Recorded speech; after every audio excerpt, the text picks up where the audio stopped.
So before we talk about the daycare center extension to the cafe, we real quickly wanted to revisit the microclimate analysis to show where our building was in location to the site.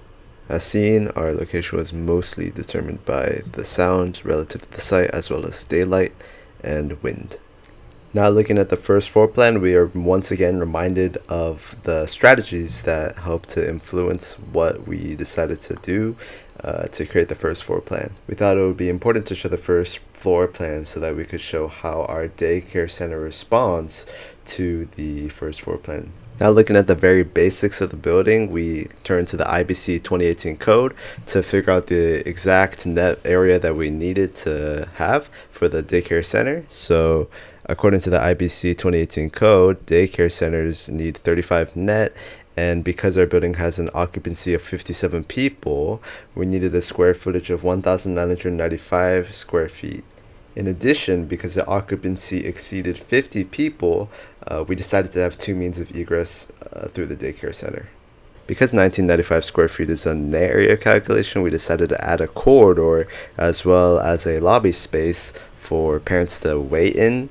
Both the corridor and the lobby space help to create kind of a threshold condition that helps to preserve the privacy of the daycare area. After getting this basic information, we decided to look at ASHRAE 62.2.1 to look at how we could ventilate our building according to code. According to our calculation, air would have to ventilate at around 929.1 feet cubed per minute. Now, after learning this information, we looked at psychometric charts to see the comfort level for where we can naturally ventilate the building. From this, we determined that we could ventilate the building naturally from May to September. This was determined by looking at the hours of comfort for every single month. Knowing this, we plotted a wind wheel diagram that showed the wind pattern from May to September. Additionally, we set a parameter of 9 a.m. to 6 p.m. because these are appropriate school hours, and we thought that it would be unreasonable for kids to stay past 6 because kids need to eat dinner. After plotting out the wind, we found that the most common winds came from the northwest and flowed southeast, while the second most common winds came from the southwest and flowed northeast. Therefore, following these common wind patterns, we came up with our building mass. To allow for wind to flow within the building, we placed windows strategically to control how wind flows through the corridors as well as in the daycare space. As seen in plan, whether it be from the southwest or the northwest or even the southeast direction, wind is able to flow within the building, circulating through the corridor as well as through the daycare space. The sections also help to understand how wind can flow through the building. That said, we need to keep in mind that the natural ventilation really only works from May to September, so outside of those seasons, we still need another system to control ventilation. To tackle that problem, we decided to add an HVAC system. Therefore, ultimately, we determined that our ventilation strategy would be a mix of HVAC and natural ventilation depending on the season.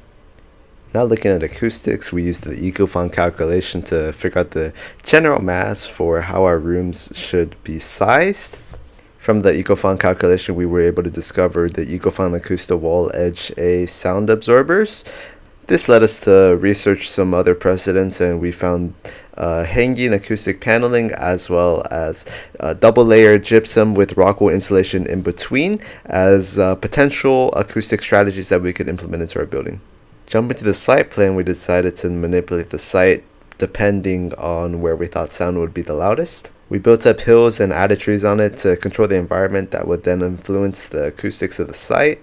This could be done because the height as well as the geometry of the hills could allow for acoustic shadows to be created. Additionally, sound would be absorbed through the trees that are planted above the hills.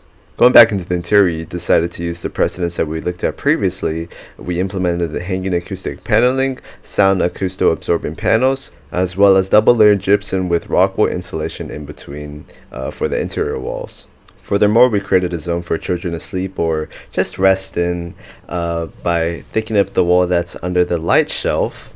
By thickening up the wall, we're also indirectly appealing to the Burger's Law because by thickening up the wall, we are also increasing the volume, which would also indirectly increase the density of the material. Therefore, sound isolation is further expressed within the space.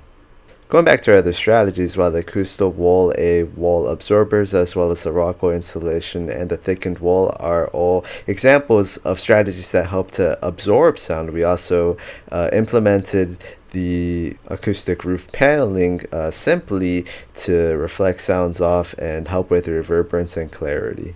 As for the other materials, we decided to use concrete on the exterior while using wood on the floor and the ceiling. While we know that wood is not that good at absorbing sound, we decided that it would be worth it because wood is a natural material and it is more appealing to the kids. Furthermore, if the sound still doesn't sound good, we could just place a rug on the floor to help it out. However, we are confident with all the strategies that we implemented on the acoustics that the room should sound pretty nice and it should be isolated, therefore achieving the privacy that we are looking for.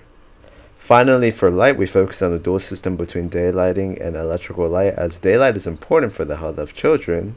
From our research, we found out that the ideal lighting quality within a daycare was around 300 lux, and that the light quality should be warm because that quality of light is inviting, cozy, and nice for children.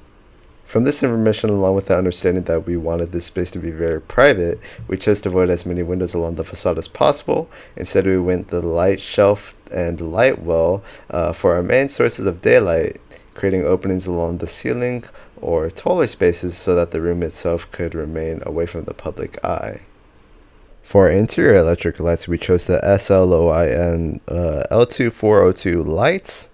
We chose this light for a few reasons. First of all, because it's an LED light, which makes it an extremely efficient light, the most efficient of all the light types. Additionally, we picked this light because it has a range of 3000 Kelvin to 6000 Kelvin.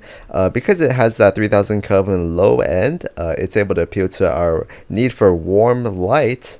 Finally, we chose this light because it is adjustable. We wanted a dimmable light because this daycare space should act as a place where you could play as well as where you can nap and rest. And additionally, because just having an adjustable light is important because according to Reinhardt, people have the tendency to adjust light when they have the option to.